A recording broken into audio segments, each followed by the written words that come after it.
Mais écoutez, pour que ce soit clair, le ballet citoyen, déjà au départ, c'est un mouvement politique et non apolitique comme il est souvent dit, parce que nous assumons, on n'a pas peur du mot politique.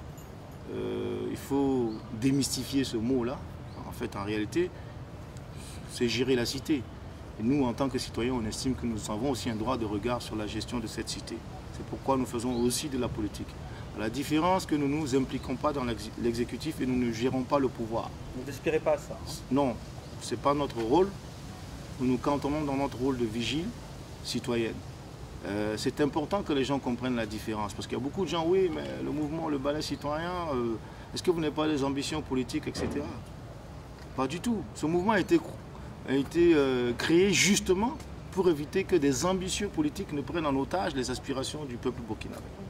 Voilà, donc nous ne pouvons pas être à la fois juges et partis. Il faut que nous restions en dehors pour avoir un regard plus critique, bien évidemment, et aussi pour pouvoir agir avec le minimum de crédibilité que cela peut nous conférer. Donc si on est efficace quelque part, on va le rester. Et notre rôle donc, c'est de représenter un organe de... nous sommes un organe de pression, de proposition et de contrôle surtout, le contrôle citoyen. Donc nous allons maintenir effectivement ce rôle-là parce qu'il faut un contre-pouvoir au pouvoir en place. Voilà. Il n'y a pas que nous, il y a d'autres associations, d'autres mouvements, il y a aussi des associations de droits de l'homme, il y a des syndicats. Et toutes ces entités-là doivent jouer leur rôle. Dès lors que vous quittez votre rôle et que vous mélangez les genres, ou lorsque vous voyez des chefs traditionnels ou des chefs religieux qui rentrent en politique, eh bien tout bascule. Parce que finalement, ce gouvernement-là, ce pouvoir n'a plus le contrepoids idéal pour pouvoir, d'une certaine façon, redresser la barre. Donc il ira droit au mur. En tout cas, il amènera cette population droit au mur, mais lui, il va s'en mettre plein les poches. Donc il est important que nous continuions à jouer ce rôle et nous le faisons. Nous avons un plan d'action qui sera bientôt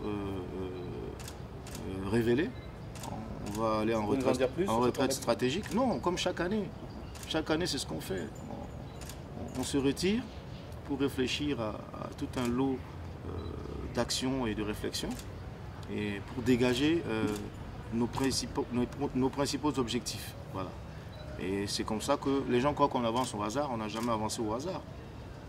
2 ans avant, dans notre plan d'action, il y avait déjà la dissolution du RSP et son désarmement. C'était clairement annoncé. Donc on n'a pas profité à un moment donné du fait que le sujet était répandu pendant la transition, commençait à se répandre pour agir. C'était précisément inclus dans nos objectifs. Voilà. Donc cette année, ce sera pareil.